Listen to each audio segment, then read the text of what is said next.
행복은 다른 사람과의 관계가 아주 중요합니다.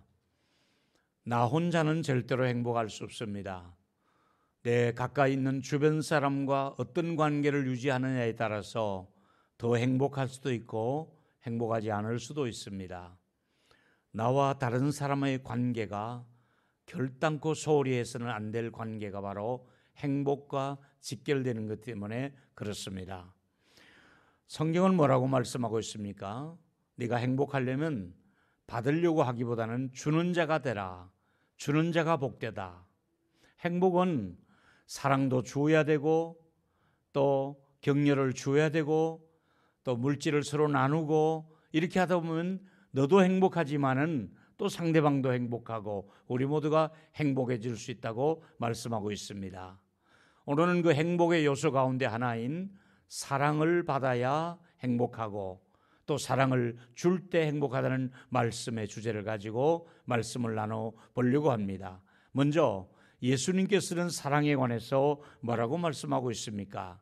요한복음 13장 34절에 보니까 새 계명을 너에게 주노니 서로 사랑하라. 내가 너희를 사랑한 것 같이 너희도 서로 사랑하라. 예수님이 먼저 사랑의 본을 보여주시면서 내가 너희들을 이렇게 사랑했으니 너희들도 나가서 세상에 가서 이렇게 사랑하며 복음을 전하라고 말씀을 제자들에게 해 주셨습니다. 그리고 사도 바울은 사랑을 또 이렇게 표현하고 있습니다. 로마서 13장 8절에 피차 사랑의 비례에는 아무에게든지 빚을 지지 말라고 말씀하시면서 사랑은 율법을 다 이루는 것이라고 말씀하면서 우리가 많은 율법이 있는데 그 율법을 사랑을 함으로써 율법은 사랑의 완성이 되는 것이다. 사랑을 함으로써 사랑은 율법을 지키는 것이 된다. 이렇게 말씀하고 있지 않습니까? 그리고 사도 바울은 데살로니가서 3장 12절에 보니까 주께서 우리가 너희를 사랑한 것 같이 주님이 우리를 사랑하신 것처럼 우리도 서로 피차의 사랑이 더욱 넘치기를 원한다. 하나님의 사랑을 우리가 이렇게 받았으니 우리도 넘치는 사랑을 우리 주변 사람들에게 나누어 줬으면 좋겠다. 이것이 오늘 말씀하는 성경입니다. 그런데 베드로는 더 우리에게 열정적으로 사랑을 강조하고 있습니다. 뭐라고 말씀하고 있습니까? 베드로전서 1장 22절 보니까 너희가 진리를 순종함으로 너희 영혼이 깨끗하게 된다. 하나님의 말씀에 순종하면 너희 영혼이 깨끗한 상태가 되는데 그럴 때에 형제를 뜨겁게 사랑할 수가 있다고 말씀하고 있습니다. 여러분, 우리 모두 형제를 사랑할 수 있는 마음에서 우러나오는 뜨거운 사랑이 필요한 것이 베드로가 우리에게 준 메시지였습니다. 여러분 어떻습니까? 형제 사랑하는 마음이 혹시 다 식어져 있지는 않습니까? 누군가를 사랑하는 마음이 여러분 속에서 다 식어져 오래된 사람이 있습니까? 오늘은 여러분의 마음을 사랑으로 점점점 따뜻하게 데우셔서 여러분의 사랑이 뜨거운 사랑을 가지고 다른 사람을 사랑하는 것이 하나님이 원하는 행복이죠. 사랑하는 여러분, 그리고 사랑을 제일 많이 받은 분이 누구냐 하면 사도 요한이잖아요. 12제자 중에서 마지막까지 사랑을 제일 많이 받았던 사람이 사도 요한인데 사도 요한은 이렇게 메시지를 전하고 있습니다. 요한일서 4장 7절과 11절에 보니까 사랑하는 자들아 우리가 서로 사랑하자. 하나님이 그 사랑은 하나님께 속한 것이니 사랑하는 자마다 하나님으로부터 나서 하나님을 알고 사랑하는 자는 하나님께로부터 난 사람들이다. 하나님을 아는 사람은 사랑하는 사람들이다. 이러면서 11절에 오늘 본문이었죠. 사랑하는 자들아 하나님이 이같이 우리를 사랑하셨은즉 우리도 서로 사랑하는 것이 마땅하지 않느냐, 당연하지 않느냐. 우리가 이런 하나님의 넘치는 사랑을 받았으니 우리도 사랑을 베풀고 사는 것이 마땅하지 않느냐. 이렇게 말씀하고 있지 않습니까? 여러분, 이 사랑을 주고받는 사람들의 특징이 뭡니까? 자기도 별로 이렇게 돈이 없어요. 그런데도 뭔가가 빈손으로 보내지 않으려고 나누어 주려고 참 이렇게 주시잖아요. 우리가 부모님을 사랑하기 때문에 세배하고 용돈을 드리잖아요. 또 그 받은 돈을 사랑하기 때문에 손자들에게 절을 받으시고 또 다 봉투를 나누어 주시잖아요. 이건 왜 그럴까요? 사랑하고 나면 내 것이 아깝게 여기지 않고 손자니까, 사랑하니까, 부모님 사랑하니까 드리고 싶고 또 나누고 싶고, 이게 바로 사랑의 가족이잖아요. 사랑하기 때문에 우러나와서 이렇게 베풀 수가 있는 것 아니겠습니까? 그리고 요한복음 13장 34절에 조금 전에 말씀한 것처럼 새 계명입니다. 이 새 계명을 너희에게 주노니 서로 사랑하라. 내가 너희를 사랑한 것 같이. 예수님이 우리를 어떻게 사랑했습니까? 끝까지 사랑하시고 인내하시며 사랑하시고, 예수님이 우리를 사랑한 것 생각하면 우리가 몸둘 바를 모를 정도로 얼마나 우리를 사랑해 주셨습니까? 근데 우리는 그 사랑받을 만한 자격이 있었느냐? 아니잖아요. 우리는 하나님의 사랑을 전혀 받을 만한 자격을 갖추지 못했는데도 자격 없는 나에게 하나님이 그 사랑을 베풀며 나에게 은혜를 주셨잖아요. 자, 그러니까 우리가 한 번쯤은 또 그렇게 생각하지요. 아, 좋다. 이제는 내가 좀 하나님의 사랑받을 일을 좀 해보자. 사랑받을 만한 어떤 그 칭찬받을 만한 일을 좀 해보자 각오하고 결심하고, 그래서 우리가 사랑받을 만한 일을 했더니 그때 하나님이 나에게 다가오셔서 네가 이렇게 나를 사랑하니 나도 너를 이렇게 사랑할게. 그러셨습니까? 전혀 그렇지 않습니다. 전혀 사랑받을 만한 조건을 갖추지도 못했고 사랑받을 만한 일을 한 적도 없고 행동을 하지도 않았음에도 불구하고 하나님께서는 우리에게 다가오셔서 사랑해 주시면서 받을 만한 어떤 조건이 갖추어졌을 때 사랑해 주시는 것이 아니라고요. 그래서 우리는 하나님께서 먼저 우리를 사랑했다.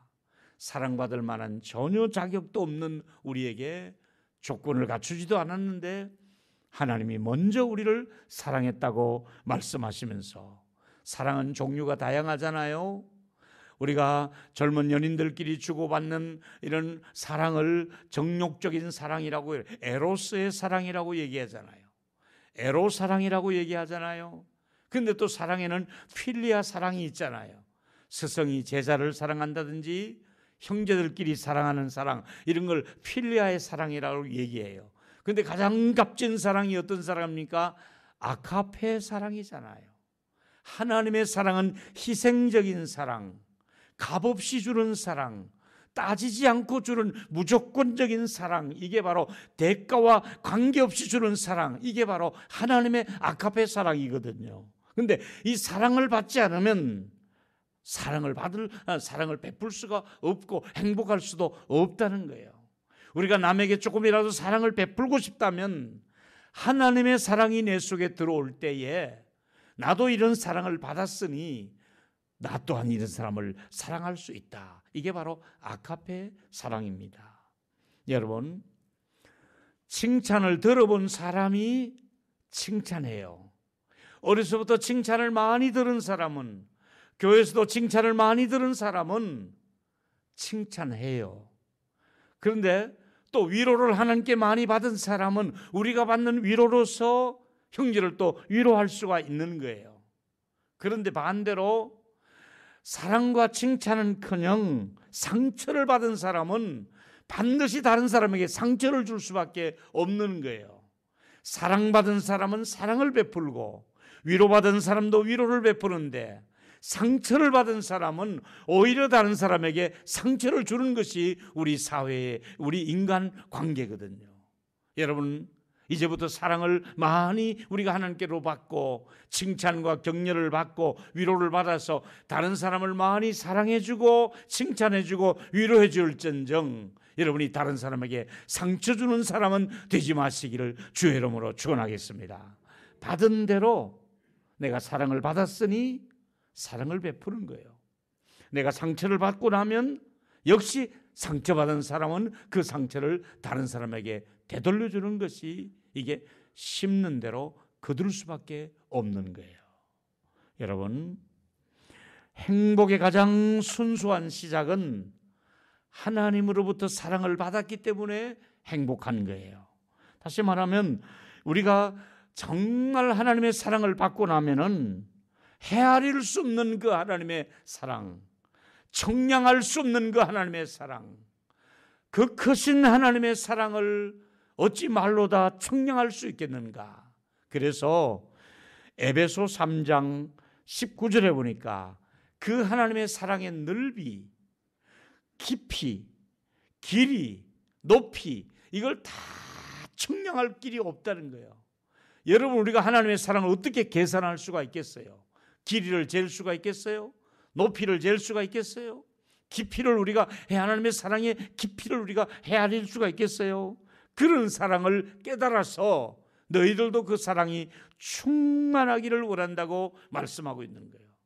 그 크신 하나님의 넓은 사랑, 그 깊고 깊은 하나님의 사랑, 넓고 넓은 그 사랑이 우리 안에 넘쳐나서 우리도 그렇게 살기를 원하는 것이 하나님의 마음이거든요. 여러분, 다시 말씀드리면 우리가 착하고 친절하고 진실했기 때문에 하나님이 내가 너의 착함을 보니, 너의 진실함을 보니, 너의 그 친절함을 보니 내가 너를 사랑하지 않을 수가 없구나, 이런 상태가 아니고요.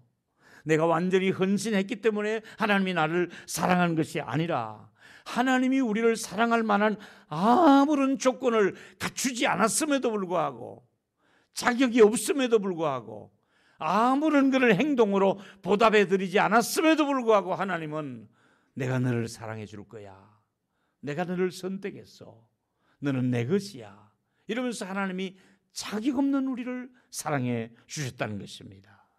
바울은 이 사실을 로마서 5장 8절에 이렇게 기록했습니다. 우리가 아직 죄인 되었을 때에, 우리가 모범적인 사람이 아니었어요. 의인이 아니었어요. 죄인인 줄 알고도 우리 주님께서 우리를 위하여 십자가에 죽게 하심으로 하나님의 사랑을 확정해 보여주신 거예요. 하나님의 사랑을 말로만 하신 게 아니라 증거를 보여주시는데, 내가 죄인들을 위해서 아들을 십자가에 매달리게 하심으로 내 하나님의 사랑을 확정하게 증거로 보여주신 것이 바로 십자가의 사랑입니다. 하나님은요, 완전한 사람을 만들어서 완전한 작품이 된 다음에 쓰는 것이 아니라 불완전한 구석이 우리 모두에게 다 있어요. 우리는 완벽한 구조가 아니라 뭔가가 부족하고 허물이 있고 실수가 있는 거예요. 그런데도 하나님께서는 저와 여러분을 바라보시면서 내가 먼저 하나님 앞에서 정말 이런 존재임에도 나를 써주셨다, 이렇게 생각하면 얼마나 우리가 감사할 수 있겠습니까? 제가 4주 동안 드린 말씀 중에 하나가, 하나님께서 우리가 행복하기를 원하는데 그 행복은 나로부터 시작해서 주변 모든 사람들에게 행복은 나누어 줘야 되는 거예요. 빌립보서 1장 6절에 메시지 성경이라고 하는 성경이 있어요.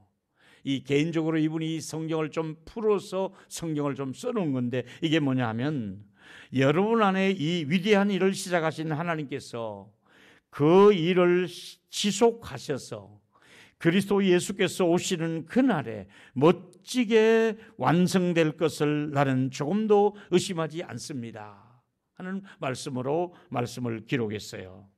여러분, 하나님께서는 저와 여러분들을 정말 완성하시는데 약간의 부족함이 있도록 만들어 주셨다는 거예요. 그러면서도 하나님이 그런 사람을 통해서 부족하고 많이 배우지 못하고 부끄럽고 이런 사람을 통해서 하나님이 쓰신다고 하나님의 부르심을 보라. 그리고 많은 부르심을 본 사람들의 가지고 있는 약점이 다 있어요. 강한 자가 많지 않고 약한 자들이며, 또 문벌 좋은 자가 많지 않고 또 문벌 없는 사람들이며, 이런 사람들을 들어 쓰시거든요. 근데 여러분, 저희가 포도 농사를 지어서 잘 압니다. 포도는 일찍 따면은 그 당도가 떨어져서 익지 않아서 쉽니다. 그러나 가을 포도, 늦게까지 까맣게 익은 포도를 따서 먹어보면 그렇게 맛이 있을 수가 없습니다. 포도는 익어가는 가을까지 기다리는 것이 좋아요. 뿐만 아니라 그림도 화가가 붓을 놓고 사인을 할 때까지 아직 화가가 그림을 그리는 중에서는 아름답잖아요. 완전히 다 그림을 그리고 거기다가 사인을 하고 붓을 빨 때에 그때 완성된 그림을 볼 때 기쁜 것처럼 저와 여러분, 우리는 하나님의 사람으로서 기다려줌이 필요합니다. 포도가 익을 때까지 기다려줘야 되고 화가가 그림을 완성할 때까지 기다려주는 것처럼 사랑은 오래 참고 기다려주는 거예요. 기다려줄 때에 자녀들이 기다려줌을 통해서 익어가는 거예요. 기다려줌을 통해서 화가가 그림이 완성되어지는 것처럼 하나님이 우리에게 요구하는 것이 뭐냐면 저 보기 싫은 사람도 네 마음에 들지 않는 사람도 상종하고 싶지 않은 사람도 기다려주어라. 더 좋아질 날이 올 것이다. 이렇게 말씀하고 있거든요. 그래서 어떻게 기다려야 됩니까? 칭찬과 격려를 해주면서 기다려 주어라. 짜증을 부리기 시작하면 행복은 다 도망가니까 짜증 부리지 말고 참고 칭찬과 격려해주면서 기다려라. 이렇게 되면 행복해질 수가 있다고 말씀하고 있지 않습니까? 그리고 하나님은 우리를 어떤 눈으로 바라보십니까? 하나님은 이사야 43장 4절에 보니까 내가 내 눈에 보배롭고 존귀한 존재라고 말씀하고 있지 않습니까? 과연 우리가 보배로운 사람입니까? 우리가 과연 존귀한 사람입니까? 전혀 존귀한 사람이 아니에요. 그런데 하나님은 나를, 내 눈에는 네가 보배야. 너는 내 앞에 정말 존귀하다. 이렇게 말씀해 주지 않습니까? 우리는 살면서 실패를 자주 경험합니다. 자주 죄를 짓고 넘어집니다.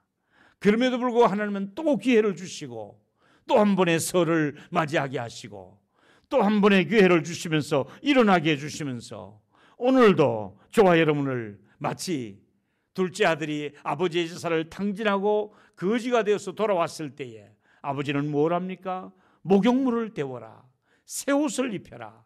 반지도 끼워주고 신발도, 그리고 모든 그 잔치를, 송아지를 잡아서 열며 이웃을 청해서 잔치를 하지 않습니까? 이게 탕부 하나님이라고 말씀을 드렸지 않습니까? 하나님이 이렇게 우리를 위해 잔치하시는 하나님이신데, 그리고 오늘 여러분 혹시 여러분 개인적으로 조금 경제가 넉넉하지 않아서 어려운 분 계십니까? 제가 자주 드리는 말씀 중에 히브리서 13장 5절의 말씀을 또 한 번 이 명절에 드리고 싶습니다. 무슨 말씀이지요? 돈을 사랑하지 말고 있는 바를 족한 줄로 알라. 지금 너희 집이 조금 좁더라도 족한 줄 알라. 네가 타고 다니는 자동차가 최고가 아니라도 족한 줄 알라. 너희 아들의 성적이 거기까지 안 되더라도 족한 줄 알라. 그 다음에 무슨 말씀하셨습니까? 친히 말씀하시기를 내가 결코 너를 버리지 아니하고 너를 떠나지 아니하니라. 할렐루야. 최고의 행복이 뭡니까? 내가 너를 안 버리면 되잖아. 내가 너를 떠나지 않을 거야. 너는 내 것이잖아. 내가 내 눈에 얼마나 보배로운 존재인데 그러는 거야. 이러면서 하나님이 있는 것 가지고 족한 줄 알고 그 대신 내가 너를 버리지 않고 내가 너를 떠나지 않으니 우리야말로 너같이 구원을 얻은 백성이 어디 있느냐. 너는 행복한 사람이로다. 할렐루야. 그래서 우리는 행복을 소유하고 살아가는 사람들이에요. 사랑하는 교회 여러분, 새해 첫 주에 드린 말씀 잊지 않으셨죠? 우리에게 아버지가 계셔서 감사합니다. 하나님이 내 아버지 되시잖아요. 둘째 주일에 예수님이 나의 완벽한 구주로서 생명의 주로서 내 곁에 계시잖아요. 성령님이 또 떠나지 않고 파라크레토스 내 곁에서 위로해 주시며 계신다고. 하나님이 계시지요. 예수님 내 곁에 계시지요. 성령님 내 곁에 계시는데 왜 걱정하십니까? 그뿐만 아니지요. 우리가 행복의 길을 갈 수 있도록 우리가 정말 모든 면에서 필요할 때마다 채워주신다고 말씀하고 있지 않습니까? 여러분, 다시 한번 여러분 주변 사람을 한번 생각해 보십시오. 정말 사랑하기 힘든 사람이 여러분 주변에 있지요. 정말 베풀기 싫고 만나고 싶지 않은 사람이 여러분에게 있을 것입니다. 그럼에도 불구하고 하나님은 여러분의 협소한 마음을 넓히라고, 언제까지 너의 그 좁은 마음을 가지고 있느냐? 너 언제까지 그 좁은 마음 가지고 그 사람을 내 속에 들여놓지 못하느냐? 네 마음을 넓혀라.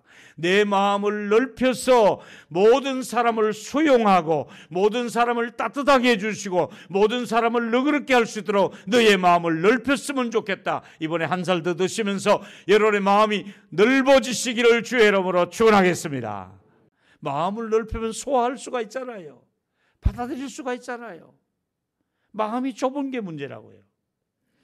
베드로는 베드로전서 4장 8절의 말씀 보니까 무엇보다도 뜨겁게 서로 사랑할지니 사랑은 허다한 죄를 덮느니라. 그 조그마한 거 그 용서 못하세요? 그거 별거 아닌데 그거 눈 감아주지 못했어요? 그거 좀 덮어주면 안 돼요? 허다한 많은 것을 사랑하는 사람은 덮어줄 수가 있잖아요. 허다한 죄를 덮어주느니라. 여러분, 설교 전에 말씀드렸습니다마는 관계의 아픔이라는 게 있을 수가 있습니다. 정말 그런 관계의 아픔을 여러분만 가지고 있는 아픔이 있다면 이렇게 기도하십시오. 하나님, 그분을 제가 같이 품을 만한 능력이 제게는 없습니다. 제가 상처난 그 부분, 제가 정말 불편한 그 사람과 저는 그분을 품을 만한 사랑이 내게는 그 능력이 없으니 하나님의 사랑을 내게, 아카페 사랑을 내게 부어주셔서 하나님의 이런 사랑을 내가 받았으니 이제는 내가 그분을 품게 하여 주시옵소서. 그래서 피차 사랑의 비디오에는 지지 말라 했으니 로마서 13장 8절 말씀대로 사랑의 빚을 지우는 거예요. 사랑을 빌려주는 거예요. 사랑을 잔뜩 지워주는 거예요. 피차 사랑의 빚 외에는 지우지 말라. 뿐만 아니라 요한일서 4장 11절에 하나님이 이같이 우리를 사랑했으니 우리도 서로 사랑하는 것이 마땅하지 않느냐. 조금 전에 말씀드린 대로 잠시 여러분에게 생각할 시간을 좀 드려보겠습니다. 정말 만나고 싶지 않은 사람, 상종하고 싶지 않은 사람, 내게 상처를 준 사람, 정말 내가 눈에 흙 들어가기 전에는 만나고 싶지도 않은 그 사람 지금 이름을 좀 기억하셨다가 그 사람 이름을 부르고 아무개야 내가 너를 이제 사랑할게, 이렇게 한번 말씀을 해보십시오. 그분을 생각하시고 그분의 이름을 부르시고 이제 저를 따라해 보시면 좋겠습니다. 내가 너를 사랑할게. 나 이제 너를 사랑할 거야. 못 하시겠어요? 한 번만 더 합시다. 내가 너를 사랑할 거야. 너는 나의 사랑이야. 아멘. 그렇게 해보시라겠죠. 사랑의 바구니가 텅 비어 계신 분 계십니까? 이제 그 사랑을 위로부터 부어주시는 하나님의 사랑을 채우십시오. 하나님의 사랑을 가득가득 채우고 나면 그 사랑의 바구니가 차 있기 때문에, 넘쳐나기 때문에 얼마든지 이웃에게, 형제들에게, 집안의 자녀들에게, 부모에게 그 사랑을 베풀어 줄 수가 있는 거죠. 여러분, 저는 이제 동일로교회 담임 목사로서 이 명절을 지나면서 정말 여러분의 가정과 우리 교회가 사랑으로 가득 찼으면 좋겠다 하는 것이 이 명절의 저의 기도였습니다. 사랑으로 여러분의 가족들이 가득 찼으면 좋겠다. 우리 교회 사랑 바구니가 사랑이 꽉 찼으면 좋겠다. 그래서 우리 모두가 이제 행복의 문이 열리고 우리 모두가 좋은 가족이 되고 좋은 가정이 되어서 하나님의 넘치는 행복한, 그래서 샘이 솟아나는 그 행복이 넘쳐나는 우리 교회와 가정이 되시기를 축원하겠습니다.